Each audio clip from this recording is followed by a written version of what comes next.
Армысыздар, құрметті әріптестер. Қазақстан Республикасы Президенті жанындағы орталық коммуникациялар қызметінің ақпараттық алаңынан жұмысымызды бастаймыз. Алдағы бір сағатта талқылайтын тақырып кәсіпкерлікті мемлекеттік қолдау шаралары туралы алаңымыздың құрметті қонақтарымен таныстырып өтейін. Абдуәлі Дарын Абдуәліұлы, Қазақстан Республикасы ұлттық экономика министрлігі кәсіпкерлікті мемлекеттік қолдау және қорғау департаментінің директоры.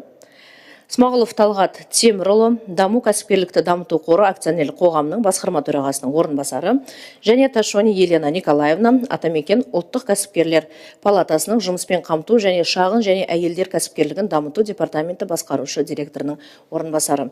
Құрметті спикерлер, қош келдіңіздер. Дарын Абдуәліұлы, сөз кезегі өзіңізде. Мархабат. Қайырлы күн, құрметті брифингке қатысушылар. Шағын және орта кәсіпкерлікті мемлекеттік қолдау шараларының басым бағыттарын жүзеге асыру бойынша жүргізіліп жатқан жұмыстар туралы баяндауға рұқсат етіңіздер.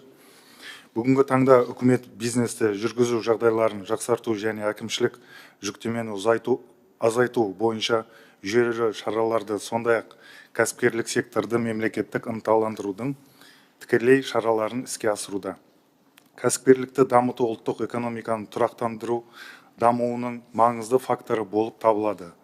Ресми статистика деректеріне сәйкес, өткен жылы жалпы ішкі өнімдегі шағын және орта бизнестің үлесінің өсуі байқалады.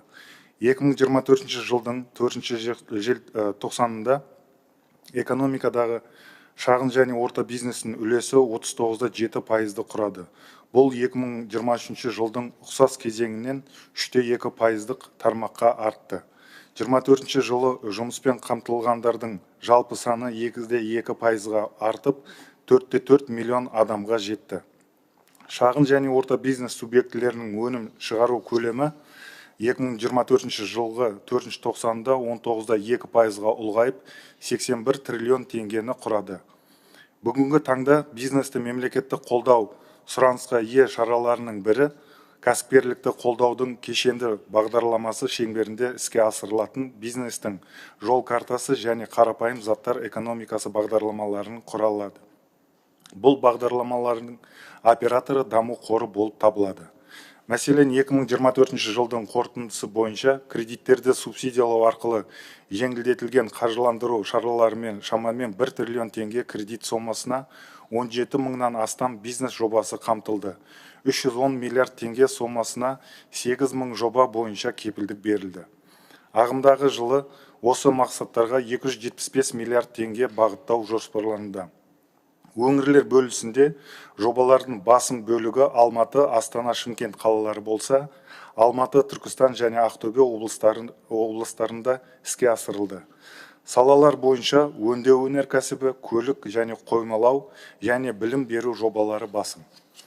Мемлекеттік кірістер комитетінің деректеріне сәйкес 2013 жылдан 2024 жылға дейін даму қорының мемлекеттік қолдауына ие болған кәсіпорындар 130 триллион теңге сомасында өнім шығарды. 220 мың жаңа жұмыс орны құрылды, 1,2 миллион жұмыс орны сақталды. Даму қорының құралдары бойынша кәсіпкерлерді қолдауға арналған бюджет қаражатын пайдаланудың экономикалық тиімділігі 2010-24 жылдар аралығында 1 триллион теңгеден астам бюджетке 6 триллион теңгені құрады. Тиісінше мемлекеттік қаражат бюджетке төленген салықтар есебінен 6 еседен астам мөлшерде қайтарылды. В рамках мер нефинансовой поддержки было оказано 15 тысяч сервисных услуг, а также предоставлено более 135 тысяч консультаций по различным вопросам ведения бизнеса. Поддержка, включающая услуги по бухгалтерскому и налоговому учету, разработке бизнес-планов, юридическому сопровождению и вопросам финансирования оказывалась через центры обслуживания предпринимателей, так и онлайн через специальный портал. В текущем году реализация мер нефинансовой поддержки продолжится по ключевым направлениям. Это информационно-консультационные услуги, сервисная поддержка и инструмент деловые связи. Более подробно о реализуемых мерах господдержки доложит представитель МПП «Атамекен». В рамках проводимой правительством политики по поэтапному переходу от нерыночных механизмов, в том числе субсидирования к гарантированию, в комплексную программу поддержки предпринимательства вносятся поправки, предусматривающие внедрение механизма портфельного субсидирования, а также предоставление гарантий через гарантийные фонды на базе фонда ДАМО. Ключевое нововведение – передача полномочий по принятию решений непосредственно банкам второго уровня без участия уполномоченного оператора. Это позволит ускорить рассмотрение заявок, повысить адресность финансирования и оперативность реализации предпринимательских инициатив. Одновременно завершена основная работа по созданию гарантийных фондов на базе фонда ДАМУ. Механизмы охватывают как крупные инвестиционные проекты от 7 миллиардов тенге, так и малый и средний бизнес до 7 миллиардов тенге, способствуя вовлечению банковской ликвидности в кредитование реального сектора экономики. Кроме того, в целях активизации экономического роста разрабатывается новая программа льготного финансирования субъектов МСБ с фиксированной ставкой 12,6% годовых. Кредиты будут выдаваться через банки второго уровня на условиях софинансирования. Максимальный лимит на одного заемщика или группу связанных заемщиков составит до 7 миллиардов тенге. Жоғарыдағы айтылғандар бойынша даму қоры толығырақ баяндап береді. Назарларыңызға үлкен рахмет. Сұрақтарыңыз болса, дайынбыз. Көп рахмет. Талғат Темірұлы, кезек өзіңізде. Құрметті брифингке қатысушылар, осындай форматта өтіп жатқан кездесуге мүмкіндік берген үшін үлкен алғысымызды айтамыз. Бүгін даму қорының негізгі бағдарламалары туралы айтып кетуге рұқсат беріңіз. Қордың негізгі миссиясы бұл Қазақстандағы шағын, микро және орта бизнестің тұрақты дамуына кешенді әрі тиімді қолдау құралдарын іске асыру арқылы белсенді түрде ықпал ету болып табылады. Осы миссиясының шеңберінде кәсіпкерлерге қаржылық бағдарламалармен қамту үлесін өсуі осы негізгі миссияның негізгі стратегиялық мақсаты міндеті болып табылады. Қазіргі таңда қор бағдарламалар негізгі үш құрал арқылы беріледі. Бұл субсидиялау, кепілдік беру және жеңілдетілген несие беру. Қаржылық бағдарламалар жүзінде асырылған осы уақыт ішінде жалпы 226,3 мың жоба қолдау тапты. Оның жалпы несиесі 14,2 триллион теңге құрады. Атап айтқанда, субсидиялау бойынша 119 мың жоба осыға дейін қолданды, 8,93 триллион теңге көлемінде. Кепілдендіру бойынша 73,2 мың жобаға қолдау көрсетілді. Оның несие мөлшері 2,37 триллион теңге құрады. Жеңілдетілген несие бойынша 32,1 мың жоба қолдау тапты. Оның несие көлемі 3,3 триллион болып табылады. 24 жылы мемлекеттік бағдарламалар арқылы 1 триллион 713 миллиард теңге бойынша 29,513 жобаға қолдау көрсетілді.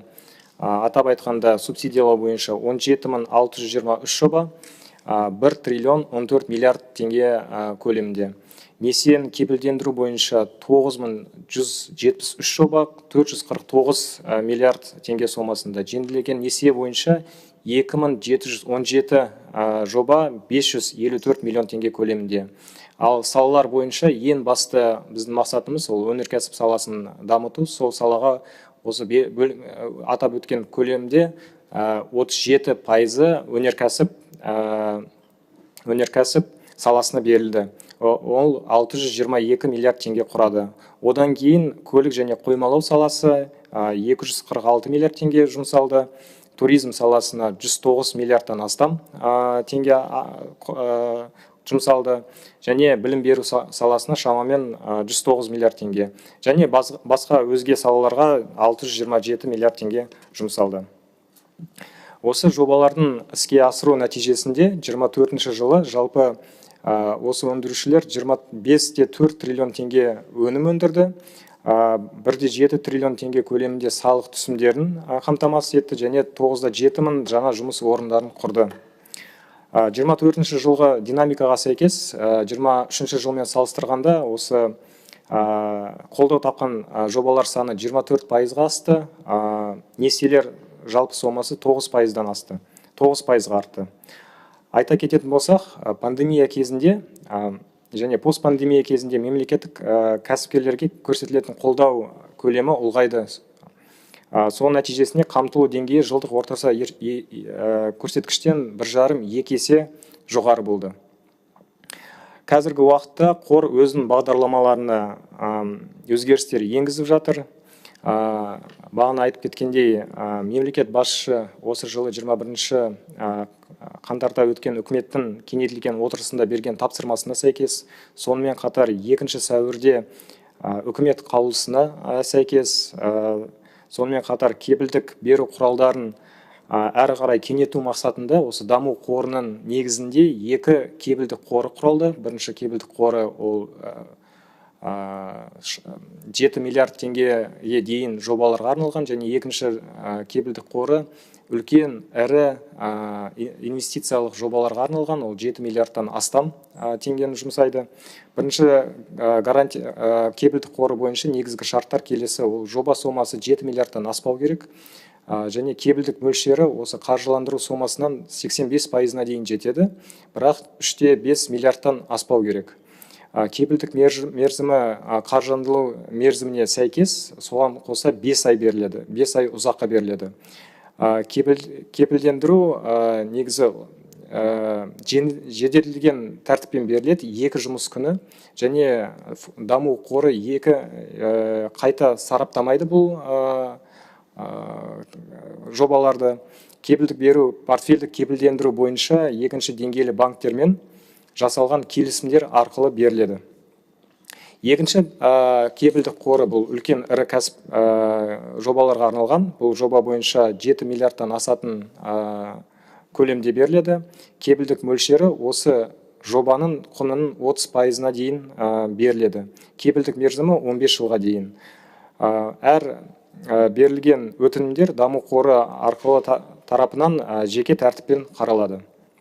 Бірінші қордың резерві, егер бұрында тек қана бюджеттік қаражаттан бөлінетін болса, осыда қазіргі таңда бұл даму қорының қаражаты резервке қосылады, банктердің, екінші деңгейлі банктердің жарналары қосылады, және енді халықаралық тәжірибеге сәйкес бұл кепілдіктер төлемді болады, яғни кәсіпкер 1,5% осы кепілдікке әр жыл сайын сыйақы беріледі. Және басқа ұйымдар қаражаты да қарастырылған.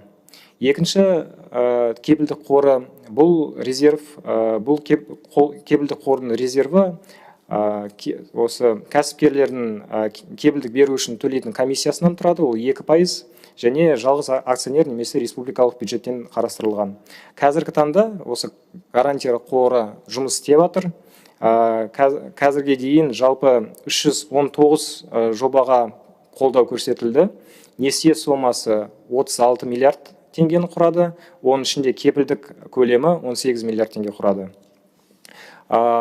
Бұдан орай осы жылы біз жеңілдетілген қаржыландыру шеңберінде кәсіпкерлерге бағытталған жаңа өрлеу бағдарламасы әзірленуде.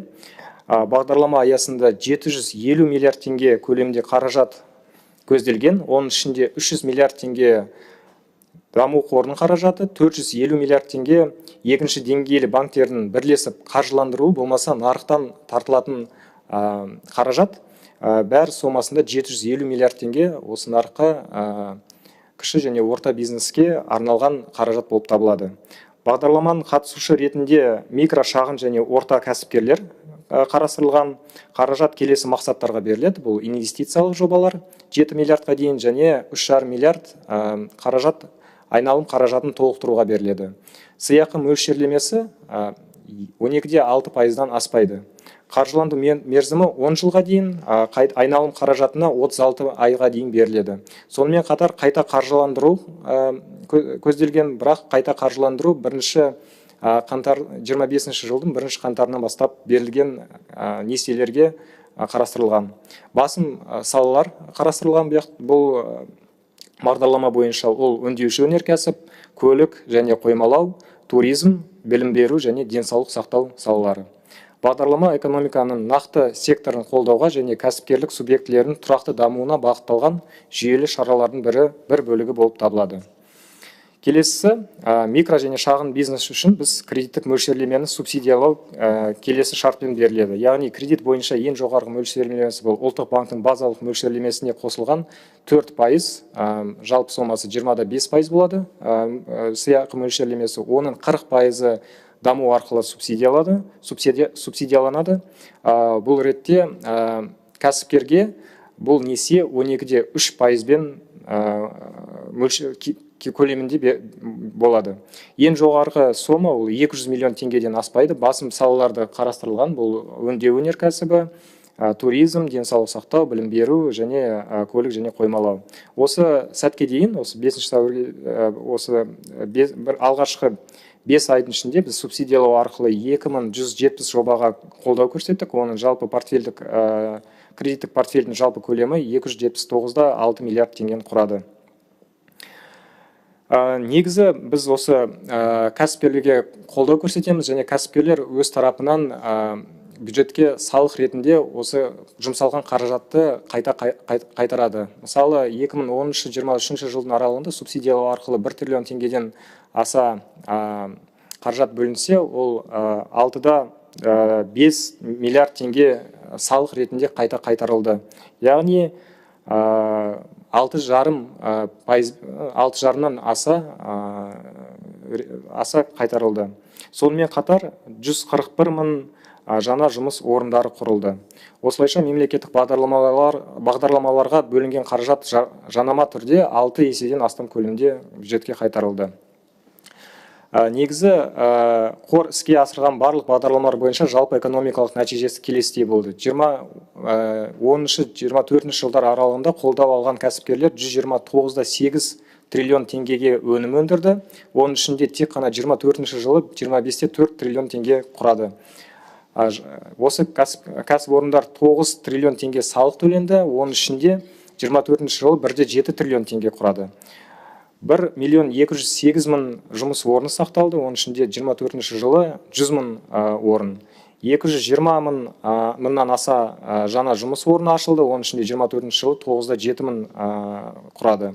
Құрметті брифингке қатысушылар, осыған дейін мен сіздерге даму қоры іске асырылып жатқан бағдарламалардың 24 жылғы нәтижесі мен 25 жылға арналған жоспарлар туралы қысқаша айтып өттім. Сұрақтарыңыз болса, жауап беремін. Назарларыңызға рахмет. Көп рахмет, Талғат Тимурұлы. Елена Николаевна, пожалуйста, вам слово. Приветствую всех участников брифинга. В 2025 году НПП «Атамикен» реализует 4 инструмента нефинансовой поддержки. Предоставление сервисной поддержки ведения бизнеса, информационно-консультационные услуги для предпринимателей и населения с предпринимательской инициативой, проект «Деловые связи» и проект «Одно село, один продукт». Давайте о каждом отдельно немного расскажу. Сервисная поддержка реализуется в рамках 20 центров обслуживания предпринимателей, находящихся в областных центрах, а также в городах республиканского значения, также через сайт оператора нефинансовой поддержки. В рамках сервисной поддержки оказывается в 2025 году 2 услуги. Это услуги, связанные с ведением бухгалтерского и налогового учета, а также услуга по разработке бизнес-плана. За весь период 2024 года, включая первый квартал 2025 года, предоставлено 19 тысяч услуг для 17 тысяч клиентов. Обратиться за услугой можно через Центр обслуживания предпринимателей, также повторю, либо через сайт оператора нефинансовой поддержки. Следующий инструмент – это информационно-консультационные услуги для предпринимателей и населения с предпринимательской инициативой. Он включает в себя 5 услуг. Основная цель этого инструмента – информирование предпринимателей и населения о существующих, действующих мерах государственной поддержки, нефинансовых и финансовых в том числе. В 2025 году функционирует 5 услуг. Услуги по информированию и консультированию, услуги по сбору необходимых документов до и после финансирования в банках 2-го уровня, услуги по правовым вопросам и получению разрешительных документов, услуги по сбору документов и оформлению заявок для участия в закупках, конкурсах, тендерах, а также на получение земельного участка, и услуги в получении разрешительных документов технических условий при подключении к инженерным сетям. За весь период 2024 года, включая первый квартал, предоставлено более 169 тысяч услуг для более 45 тысяч клиентов. Следующий инструмент – деловые связи. Деловые связи направлены на оказание поддержки субъектам малого и среднего предпринимательства за счет установления деловых связей с иностранными партнерами. В этом направлении в 2025 году с НПП «Атамикен» сотрудничает две организации. Это Ебосское агентство международного сотрудничества и Германское общество по международному сотрудничеству. За период с 2023 года по 2025 год в Японию направлено 16 субъектов бизнеса. За период 2016-2005 года в Германию направлено 334 субъекта бизнеса. Основной критерий для отбора участников является осуществление своей деятельности в секторах экономики согласно требованиям принимающей стороны и среднегодовой доход компании не менее 10 тысяч месячных расчетных показателей. Следующим проектом является «Одно село, один продукт». Он направлен на выявление и развитие региональной продукции из местных ресурсов, в том числе и на сельском уровне, а также содействие совершенствования технологий производства и продвижения продукции на внутренних и внешних рынках. По результатам 2023-2024 года более 1300 участников, производителей приняли участие в выставках. Основные направления в рамках ОСОП – это консультирование потенциальных участников, организация региональных выставок, отбор продукции для проекта «Одно село, один продукт», разработка товарных знаков для продукции, а также логотипы для предпринимателей, обучение их и маркетинговое сопровождение для всех участников. В 2025 году был создан каталог продукции проектов ОСОП, где отражена основная информация о проекте, а также о продукции всех финалистов, участников этого проекта. Также можно будет в электронном видео посмотреть. На следующий слайд, если мы переключимся, увидим, что на республиканской выставке ОСОП в 2023 году, организованной НПП «Атамикен», принял участие президент Республики Казахстан Касым-Жомарт Токаев. Также президент принимал участие на ярмарке Наурыз-Базары, который состоялся в марте 2025 года. 8 ноября 2024 года был проведен форум малого и среднего бизнеса, на котором продукция проекта ОСОП была предоставлена премьер-министру. Подробную информацию о существующих инструментах и как ими воспользоваться можно будет получить через общий колл-центр Национальной палаты предпринимателей 1432, либо через Центр обслуживания предпринимателей. Коротко у меня все. Спасибо. Спасибо. Құрметті әріптестер, сұрақ жауап бөліміне көшеміз. Бір журналистте екі сауал қоюға мүмкіндік бар. Әдеттегідей тақырып аясында регламент барлығына бірдей. Сонымен Қазақстан ұлттық арнасы, Тілектес Нұрсұлтан, сұрағыңыз бар ма? Микрофонға жақындасаңыз.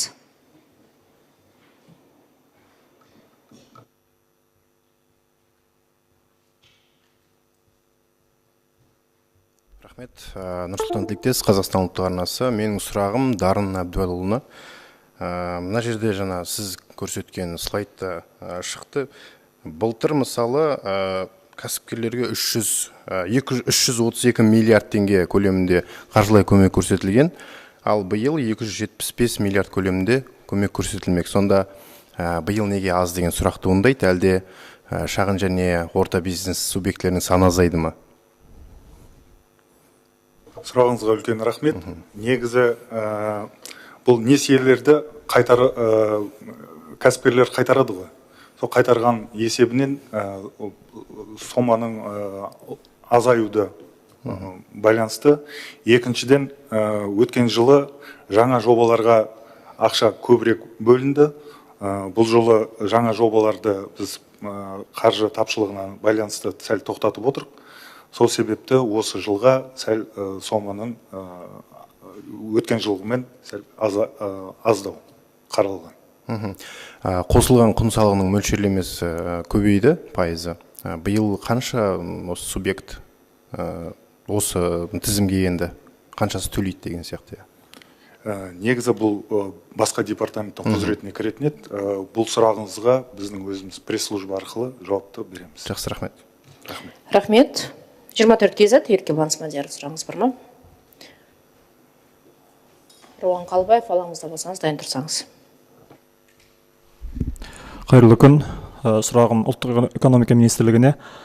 Ауыл аманаты бағдарламасының жүзеге асыру барысында жаңа механизмі жаңартылады екен. Осы жайлы айта аласыз ба? Қай салаға, кімдерге басымдық беріледі? Ауыл аманаты бойынша тағы да айта кетерім, бұл басқа департамент айналысады. Негізі бұл осы жылдан берілді ұлттық экономика министрлігіне. Бұл сұрақ бойынша баспасөз қызметі арқылы сіздерге жауап береміз. Спикердің құзыретіне кіретін сұрағыңыз бар ма, Еркебұлан? Жақсы, даму қорына сауалым бар. Кең дала 2 бағдарламасы бойынша диқандарға кепілдік беріледі екен. Былтыр биыл қанша диқан кепілдік алды? Қанша пайызға дейін беріледі және? Иә, бұл шара бойынша бізде 85%-ға дейін кепілдік беріледі, яғни егін егу, егін жинау мақсаттарына берілген несие бойынша. Өткен жылы 93 миллиард теңгеге жуық несие беріледі, оның 85% ішінде біздің кепілдігіміз бар. Осы жылы 390 миллиардқа дейін бізде көзделіп жатыр несие беру, соның ішінде біздің кепілдігіміз 85% құрайды.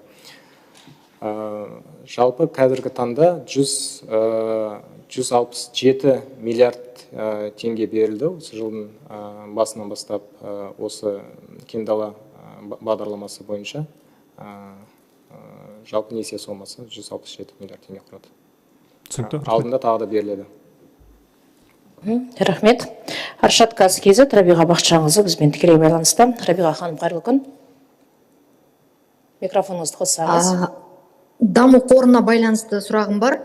Бірінші сауал, өткен 16 және 18 мамыр күндері Экспо аймағында, қалашығында ұлттық өнім деген көрме өтті. Ол көрмені арнайы барып қызықтап көрдім.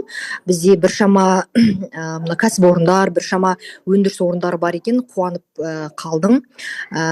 Бұл сіздерде мынадай аналитика жүргізіле ме? Жалпы бір-бірін қайталауы мүмкін. Бір өнім екінші өнімді қайталауы мүмкін. Жалпы сұранысы көп, нарықта жоқ. Басқа да мысалы өнімді өндіруге байланысты сіздер тараптарыңыздан бір аналитика жүргізіліп, осы сондай гранттар көбейту жоспары бар ма? Жалпы сондай мақсат бар ма? Иә, бұл біздің өткізіліп жатқан 8-ші көрмеміз. Бұл көрмеге даму қоры арқылы қолдау тапқан өндірушілерді шақырамыз. Осы көрме арқылы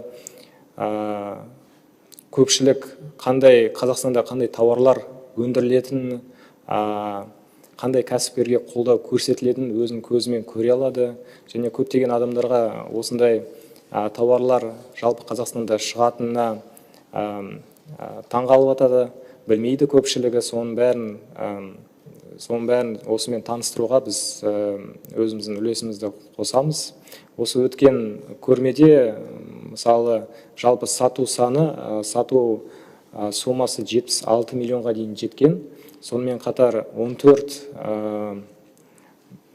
шартқа қол қойылды. Оның сомасы 89,8 миллион теңге құрады. Сонымен қатар осы көрмеде 314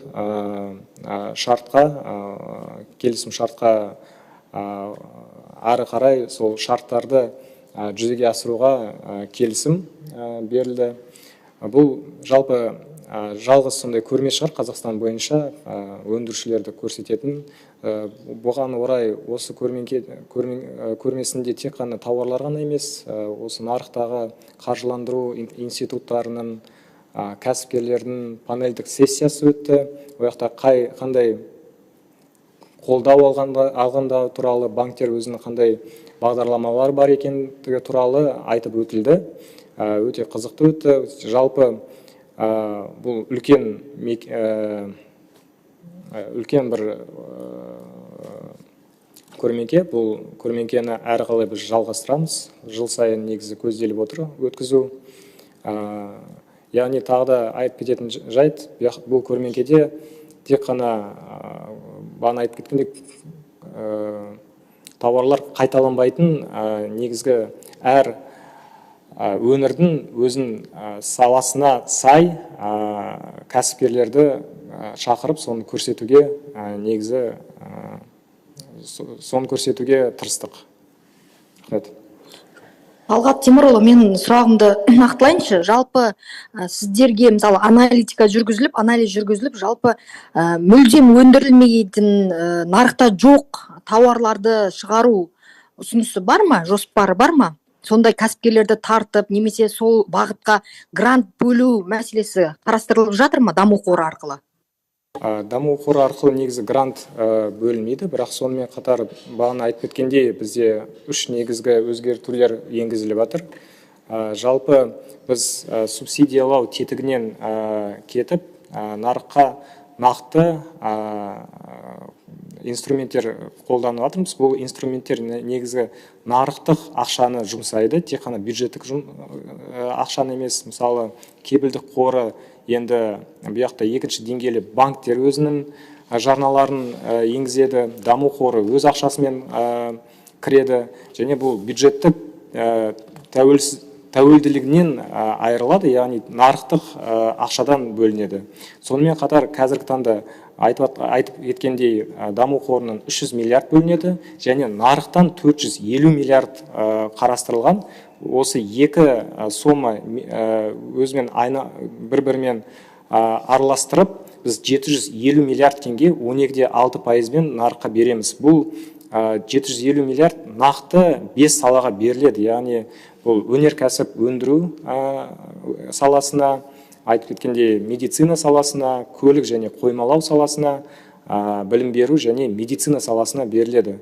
Осы инструменттер арқылы біз сіздің айтып кеткен жаңа тауарларды өндіруге бағытталамыз.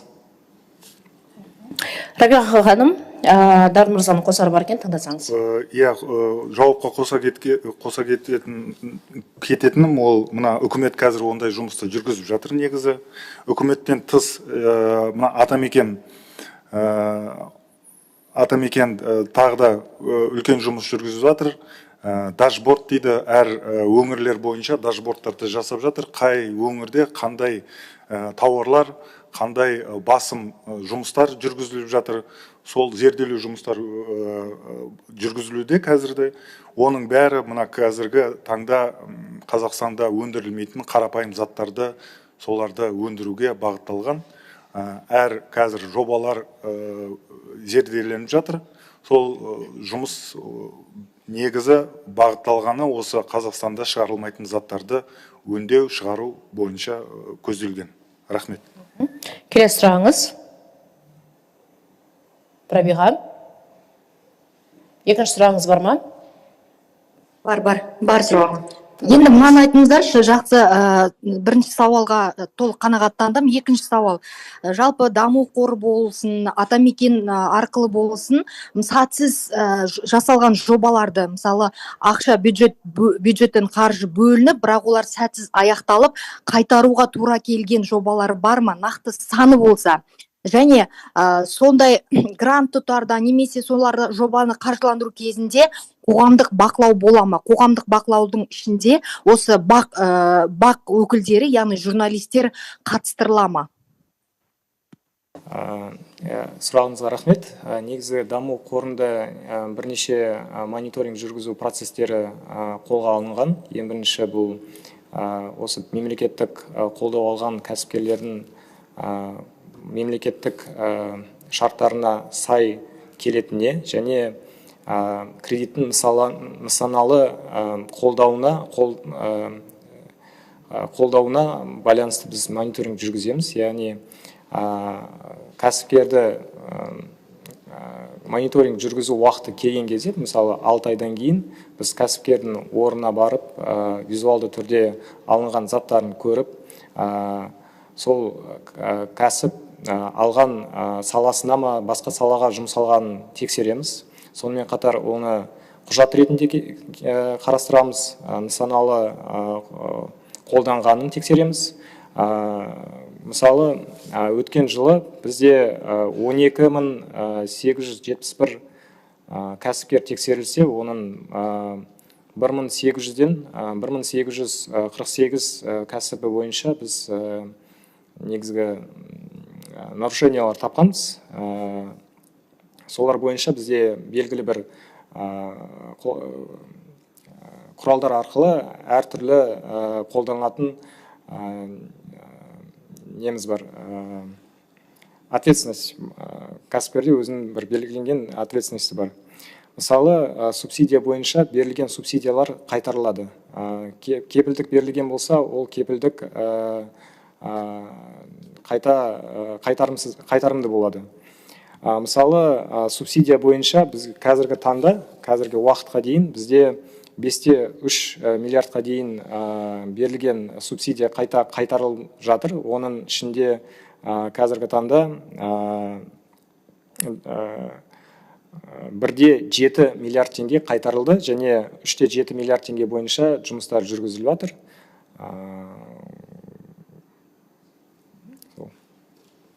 Дарын мырза, қосарыңыз болса. Негізі қосарым бар. Айтқым келгені, ол мына субсидиялау арқылы жеңілдетілген қаржыландыру шаралары жайдан жай берілмейді, даму арқылы. Ол бойынша бізде мына встречный обязательство деген бар. Кәсіпкер осы мемлекеттік қолдауды алар алдында шартқа қол қояды. Ол шартта ол 2 жылдың ішінде салықтың сомасын бюджетке көбейтуге қол қояды, және мынау өзінің жұмысшы орнын сақтап қалу, болмаса ұлғайтуға соған осындай шарттарға қол қояды. Осы шарттарды орындаған жағдайда 2 жылдан кейін мониторинг жасалады. Орындаған жағдайда арғарай субсидия жалғастырылады, ал орындалмаған жағдайда субсидия тоқтатылып, ал одан да ары эффективності көрсетпесе, то қаржылар қайта қайтарылады. Цифрларға келсек, 2019 жылы ондай 11 жоба пайда болды. 20 жылы 42 жобаны, 21 жылы 24 жоба бойынша несиелерді қайта тоқтатып, қайта қайтару жұмыстары жүргізілді. Үлкен рахмет. Рахмет. Нақтылайтын сұрағыңыз бар ма? Әріптес. Статистикасын баспасөз қызметі арқылы алсақ, және журналистер қатыстырыла ма қоғамдық бақылау ретінде? Сол сұрақтың басы ашық күйінде қалды. Рахмет. Рахмет. Статистикаға қатысты баспасөз қызметкерлер сізге жазбаша жауап береді. Қоғамдық бақылау. Бұл негізгі шаралар, бұл негізгі қолданылатын шаралар даму қоры арқылы жүргізіледі. Негізгі сұрақтар болса, біз ол сұрақтарға жауап береміз негізі. Бірақ қазіргі таңда журналистерді тартып, оларды талқылау, ондай құрал жоқ әлі. Егер сұрақтарыңыз болса, біз жауап береміз. Рахмет, Рабиға ханым. Атамекен бизнес арнасы бізге қосылды. Арай Сүгірбай. Арай, қайырлы күн. Қайырлы күн, құрметті спикерлер. Естіліп тұр ғой? Естіліп тұр, Арай. Сұрақтарыңызға беріңіз. Күні кеше ғана Жоғары аудит палатасы өз есебін жариялаған болатын. Сонда құс етін өндірушілерді әдейі мемлекеттік қолдаудан қақ келгендігі туралы айтылды. Яғни қаржы бермеу үшін өтінім қабылдау рәсімдерін қиындатқан, көп құжаттарды қысқа мерзімде әкелуді талап еткен. Жалпы осындай қасақана тосқауыл қою кімге керек және бұған қалай жол берілді? Бұдан хабардар шығарсыздар. Негізі бұл сұрақ ауыл шаруашылық министрлігінің құзыретіне кіреді. Бірақ айтар кетерім, өз білетінімдей, ауыл шаруашылық министрлігі қазір мына субсидия берілу шараларын қайта қарастырып жатыр. Толығырақ өзіңіздің сұрағыңызға сол ауыл шаруашылық министрлігіңізге қойсаңыз болады. Үлкен рахмет. Арай, екінші сұрағыңыз тақырып аясында ма? Кәсіпкерлер тарапынан қандай да бір шағым түсті ме осыған қатысты, жалпы мемлекеттік қолдаудан қағылдық дегенде? Шағымдар түсіп жатқан шығар, бірақ уәкілетті орган Министерство сельского хозяйства ауыл шаруашылығы болғандықтан біз қазір нақты қанша шағым түскенін айтамаймыз енді. Жоқ, жалпы сіздерге қатысты, сіздерге қатысты. Жалпы айтып жатырмын. Жалпы мемлекеттік қолдаудан қағылдық деп шағымданатын кәсіпкерлер бар ма? Ондайлар бар. Негізі Есебін келтіре кетсеңіз. шын айту керек, ондайлар бар, бірақ әртүрлі себептер бар. Себебі бір осы даму арқылы несиелендіру аламаймыз деп шағымдар түседі. Бірақ көбінесе олардың өзінің алдына басқа банктердің алдында қарыздар болады. Болмаса бір қайтарылмаған несиелері болады. Солны қайтараламай жатырмын, бірақ осы даму арқылы маған қаражат берсе, мен ары қарай жұмысымды жүргізіп, басқа банктердің алдында қарызымды жабамыз деген сондай шағымдар, сұраныстар болып түсіп жатады. Иә, бірақ негізі даму қоры қалай субсидиялау арқылы жеңілдікті береді. Ол банкі кәсіпкерді өз несие берем, иә, сен барлық біздің банктік рисктерден өттің деген жағдайда ғана даму ары қарай қосылып, сол жеңілдікті береді. Сол себепті көбінесе олар өздері банктен өте алмайды. Осындай шағымдар түсіп жатады, иә. Өткен жылғы есебін келтіре аласыз ба?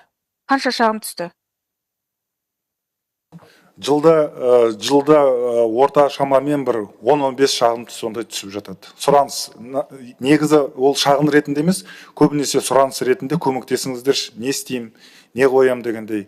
Гранттар бойынша кейбір кезде шағымдар түсіп жатады. Жергілікті бюджеттен грант алатын, осы өтпедім конкурстан деп, сондай шағымдар түсіп тұрады. Жылына где-то 10-15 шағымдай. Рахмет сұрағыңызға. Бұл көп емес, е? Негізі жалпы бұлай шағын статистикасын мен білмеймін, бірақ негізі бұлай министрліктің құзыретіне кіретіндей шағындар болатын болса, сұраныстар негізі айттым ғой, оның алдында көбінесе сұраныс ол көп емес деп ойлаймын. Жақсы, рахмет. Тағы алып қосарларыңыз бар ма басқа спикерлерді? Толықтыра кетейін тағы да. Қазіргі таңда кепілдік қоры және шағын және микро кәсіпорындарға біз өзіміздің кепілдігімізді болмаса субсидияны портфельді түрде береміз. Яғни біз екінші сараптама өткізбейміз. Оны банктер өздері шешіп, осы кәсіпкерге кепілдік керек па және субсидия керек па, өздері шешім қабылдайды, және бізге үш құжатқа да керек. Сол үш құжаттың арқасында біз 2 күнде өзіміздің шешімімізді береміз. Жақсы, рахмет. Рахмет, Арай. 101 ТВ КЗ, Ботагөз Умарова. Ботагөз, добрый день. У меня вопрос такой. Вот у вас такие всегда красивые презентации, 7 миллиардов сюда, 7 миллиардов туда. Скажите, пожалуйста, вот в этом году вы сказали, что будете поддерживать 10 тысяч проектов, да, если я не ошибаюсь, по информации прозвучало. А вы можете сказать предыдущие, я задаю вот вам вопрос, министерство, чиновнику, какие конкретно проекты, которыми вы уже можете похвастаться? У вас все презентации будет, все в будущем времени, а потом по факту столько провальных, извините меня, проектов, о которых вы так застенчиво помалкиваете. Могли бы вот рассказать, какие вот проекты, которыми вы можете похвастаться? Может быть, Даму расскажет. Спасибо, Ботагөз. Спасибо. Еще я, насколько знаю, у вас очень серьезная бюрократия, там, чтобы не каждый. А правда, что там только такой между собойчик могут получить только избранные предприниматели? Ответьте, пожалуйста. На самом деле, те меры господдержки, которые проходят через нас, через Министерство экономики, оператором которого является Даму, у нас очень прозрачный. Все проекты, которые были поддержаны, они на официальном сайте Даму имеются. Это первое. Второе, насчет... Можно уточнить? Хотелось бы, вот все-таки, вот вы говорите, все прозрачно, это замечательно. А вот какие проекты, которые прям нашумели, мы взяли и удивили весь мир, не только казахстанцев? Вдруг такие проекты есть? Расскажите о них. Можно? Мне бы хотелось все-таки, вот вы как чиновник, вот все-таки у вас больше полномочий, наверняка вы владеете информацией. То, что скажет Даму, это понятно, мы увидим в отписках у них на сайте. Хотелось бы вашу позицию. Ну, сейчас я точно не могу ответить, по каким именно проектам. Проектов очень много. К примеру, успешные проекты есть, которые у нас реализуются через программы ЕБРР. Это всем известно, вот восстание Happy Cake, Есть мебельные фабрики, которые тоже получали господдержку через наши инструменты государственной поддержки. Я могу письменно через пресс-службу предоставить все эти проекты. Спасибо. А вот скажите, пожалуйста, сельское хозяйство же мы тоже поддерживаем, правильно? Я вот хотела бы вот по первому вопросу уточниться. Тогда вопрос поддерживает, да, правильно же, сельское хозяйство проекты вот по линиям? Да, через АКК поддерживается. Ага, скажите тогда, пожалуйста, почему в стране нет картошки? Или она такая дорогая за 500 тенге? Вот очень хочется знать. Вот казалось бы, 7 миллиардов сюда ушло, 7 миллиардов туда. Так почему у простых казахстанцев нету? У тети Айгуль, у тети Вали дома нету картошки. А если есть, то она там за 500 или за 600 тенге. Ботагоз, насколько мне известно, данный вопрос МЦХ, да, курирует? МЦХ и МТИ. То есть вы затрудняетесь Поддержка ответить? агропромышленный комплекс. Все, я поняла. Вот совсем недавно, да, были изменения в законе, новые правила были подписаны по поддержке малого и среднего бизнеса. Скажите, пожалуйста, как это будет выглядеть не на бумаге? Вот буквально вчера или позавчера вышла информация, что Токаев подписал закон.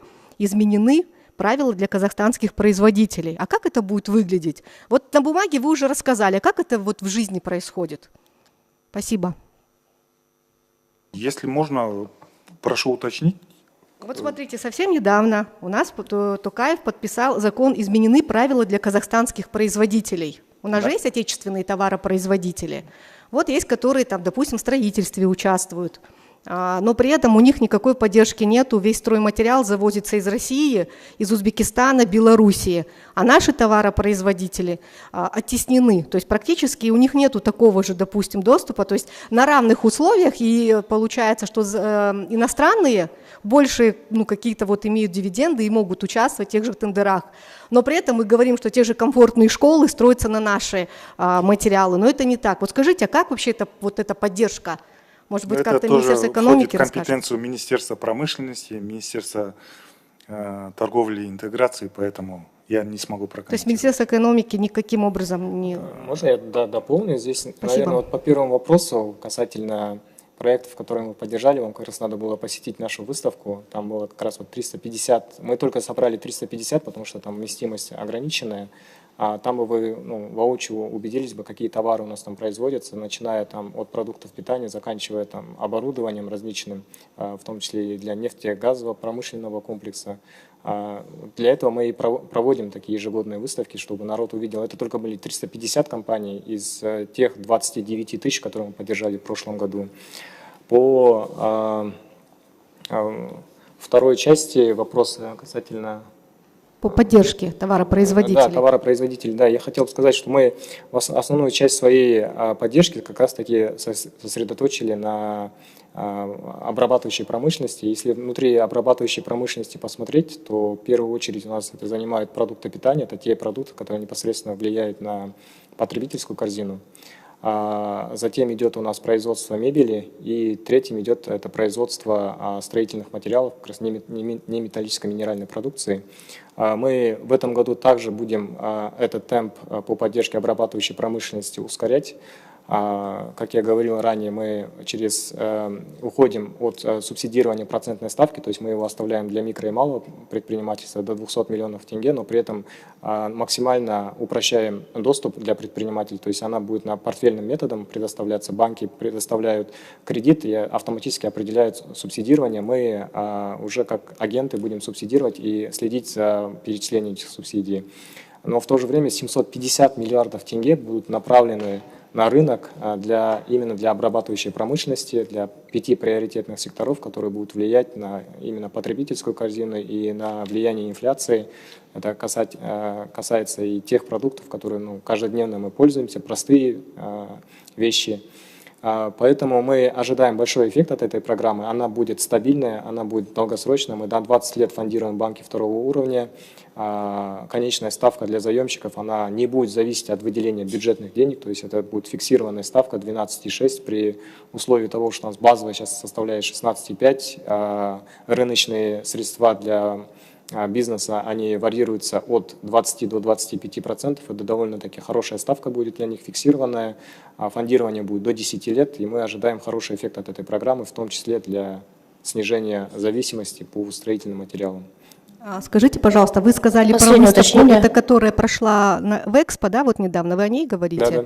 А скажите, пожалуйста, могу ли я здесь поставить 2 вашей пресс-службе, потому что я не могла попасть на эту выставку по той простой причине, что элементарно не было указателей. Более того, ваша пресс-служба даже не удосужилась Вот того, я вас перебью, мы работаем в прямом эфире, вне пресс-конференции, журналистов. прошу. Поэтому я считаю, что все, что вы говорите, практически оно выглядит нелепо, можно сказать, нету доверия. Проведите действительно пресс-тур, покажите, какие проекты вы поддержали. Все это профанация, то, о чем вы говорите, вот эти цифры. По факту мы не видим никаких интересных проектов. Все, спасибо, не отнимаю времени Спасибо, ваших коллег. Бутагос. Я бы хотел просто Алия, дополнить. прошу переговорить с журналистом, с коллегой. Спасибо большое.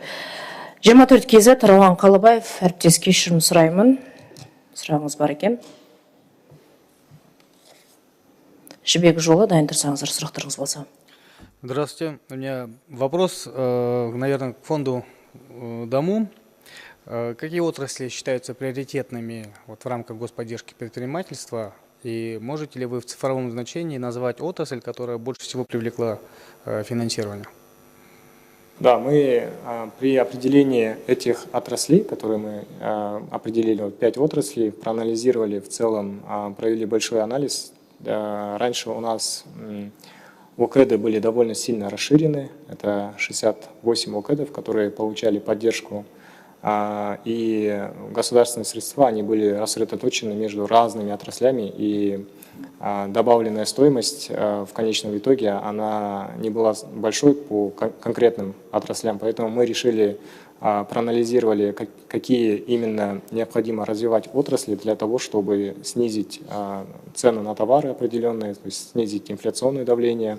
Определили 5 основных отраслей, куда необходимо будет направлять эти средства.